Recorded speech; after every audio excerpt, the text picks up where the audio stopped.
seja lá qualquer coisa, era menos que 20%. Ou seja, toda essa população estava em casa, sintomática e sem medicar. Isso aí foi uma coisa muito preocupante, principalmente com o que ia acontecer agora, né, no pós-pandemia. E essas pessoas estão... O mundo está muito mais ansioso pós-pandemia.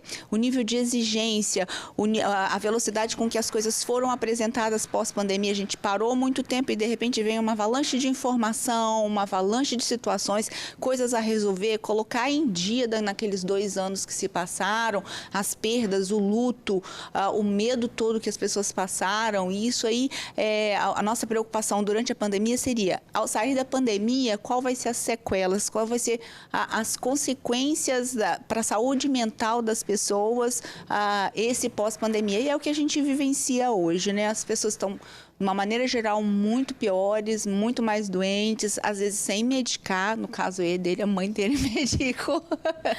Mas, assim, submedicadas. Às vezes as pessoas têm vergonha de procurar ajuda, vergonha de falar que está mal, que está deprimido, que está chateado e que está precisando, às vezes, de medicação, de psicoterapia, de ajuda mesmo, às vezes do amigo, enfim, de que está precisando de ajuda. E aí eleva-se o número de suicídios, e aí a gente tem toda essa quantidade de pessoas insônias, e a insônia ela está muito aliada à depressão e à ansiedade. Então, quando a gente fala ansiedade, a gente associa muito, porque é meio que um perfil, né? Então, o ansioso ele tem mais dificuldade de iniciar o sono, mas o depressivo tem muito mais dificuldade de manter aquele cara que acorda de madrugada e não consegue dormir, fica remoendo o que ele vai fazer, aí vem os problemas do dia anterior e o que ele vai fazer no outro dia. Então, assim, essas coisas elas andam muito juntas e tem a ver com a saúde mental, que é uma coisa muito pouco abordada ainda.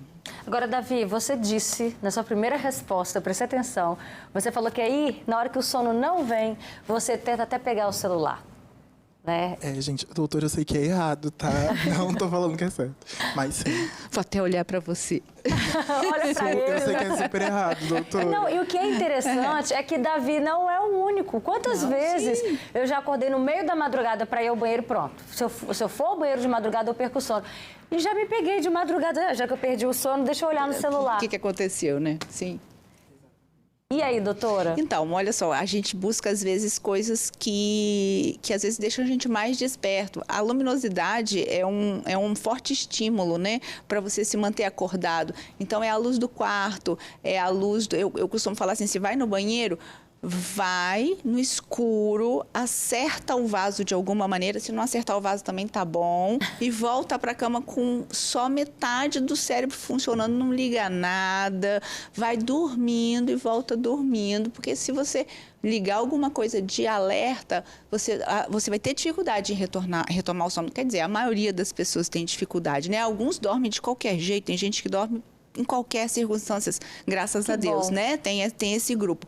Mas, assim, eu falo assim, vai só com a metade do cérebro.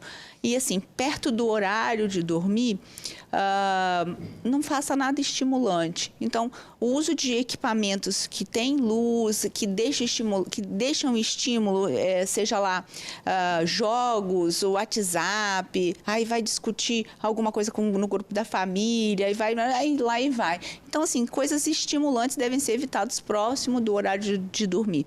Na verdade, a gente costuma falar que tem que ter um ritual, a gente tem que se organizar para dormir, né? Então, antigamente eles falavam tomar um banho, o fato de vestir o pijama, o fato de você se organizar, ter aquele tempo de organização para deitar e dormir. E a cama ser vinculado. Deitei e vou dormir. Eu não posso deitar e ficar fritando enquanto o sono não vem. Então, a gente costuma falar assim, tá sem sono, levanta e vai fazer alguma coisa chata. Vai fazer alguma coisa chata, bem monótona de preferência e sem luminosidade, para esperar o sono vir. E, assim, tentar diminuir os estímulos perto do horário de dormir. evitar líquidos, evitar situações que precisam ficar despertando, né? Enfim, cuidar desse momento de ir para a cama, que as pessoas estão esquecendo, né? A vida está tudo tumultuada, e o que eu vou fazer com os meninos amanhã que tem que acordar 6 horas, e lá e aquela conta que eu não paguei ainda, enfim. Isso aí tem que ficar fora e as pessoas têm que retomar aí esse hábito de preparar a tua casa, teu ambiente. Olha só, agora a gente vai ver o depoimento da Renata. Gente, a insônia trouxe vários problemas para a vida dela e um deles foi a enxaqueca. Olha aí. Olá, Roberta. Eu me chamo Renata, eu tenho 38 anos e desde os 20 eu sou diagnosticada com insônia. Eu não tinha sono durante a noite, então eu passava as madrugadas inteiras acordadas, eu assistia televisão, eu mexia em computador, eu fazia 1000 coisas, eu cozinhava de madrugada, fazia bolo, fazia muitas coisas de madrugada porque eu tinha essa insônia. E uma das coisas que essa insônia me causa é a enxaqueca. Eu sofro de enxaqueca crônica e um dos gatilhos dessa enxaqueca é justamente o fator da insônia, noite sem dormir, vinda que geralmente vem por algum fator de ansiedade. Hoje em dia eu estou medicada, eu tomo uma medicação que me induz ao sono e quando eu tomo esse remédio eu não posso estar com a televisão ligada, aparelhos telefônicos, nada, porque ele pode me levar a fazer atos aos quais eu não vou me recordar depois. Gente, que depoimento, hein, Renata? Obrigada pela sua participação. Ela falou que faz até bolo de madrugada. Você já fez o que, Davi? Você estava contando aqui? Eu já fiz uma faxininha, uma coisa básica em casa. Na madrugada? De madrugada. Agora, doutora, até que ponto, né, essa privação do sono pode afetar a nossa vida? Ela vive agora, então, com um problema, que é a enxaqueca. Quando a gente perde uma noite de sono, o outro dia, parece que eu estou destruída.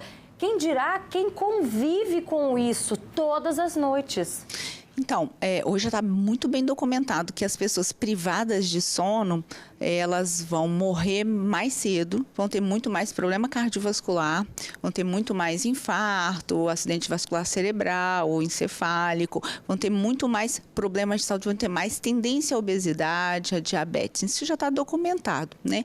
Essa privação de sono, a gente considera dormir pouco ou dormir mal. No caso dela, ela dorme pouco, né? Então, ela dorme aquém do que deveria e que o corpo dela pede para se manter sadio. Então, isso aí, hoje, já muito bem documentado. Aumento de acidente automobilístico, dia ruim, cefaleia, maior tendência à depressão, maior tendência à ansiedade e, a longo prazo, uma maior mortalidade mesmo, com problemas cardiovasculares aí em grande número. E a privação também pode ser por qualidade de sono ruim. Às vezes, as pessoas têm algum distúrbio do sono, mas aí já é uma outra coisa. Mas também é importante falar que alguns distúrbios do sono atrapalham o início do sono. Por exemplo, em idosos, a gente tem síndrome de perna inquieta, que é um desconforto na perna, e o idoso confunde isso com insônia, porque ele não consegue começar a dormir, mas, na verdade, quando você conversa com ele, ele não dorme porque ele está incomodado, a perna coça, dói, queima, e ele precisa mexer a perna. E às vezes você trata esse sintoma, e é uma coisa bem comum em idoso, você trata, entre aspas, a insônia dele, que, na verdade, nem insônia é uma outra doença. Então, tem que pensar aí nos distúrbios do sono, causando esse sono com qualidade ruim, que também não deixa de ser uma privação de um sono de qualidade. Então, isso aí também vai levar à mortalidade, ter problema cardiovascular, ou seja, dormiu mal ou pouco, vive mal. Tá certo. Doutora, obrigada pela sua participação. Obrigada a vocês. Agora, eu achei muito interessante esse recado que você disse, que o medicamento está aí para ajudar, é claro, né? Tudo muito prescrito com o médico, mas o principal é tratar a causa, né? A gente lá na base, o que está tirando o seu sono? Acho que fica esse recado para você de casa. Davi, obrigada, viu? Boas noites de sono para você, viu? Ai, que bom, gente. Vai ter Amém. muitas noites boas. Amém, obrigada. Bora seguir aqui com o programa. Olha só, você sabia que a rinite alérgica tem tratamento? É uma vacina, gente, que combate aqueles sintomas chatos como tosse, coceira no nariz, falta de ar. Só que tem um problema.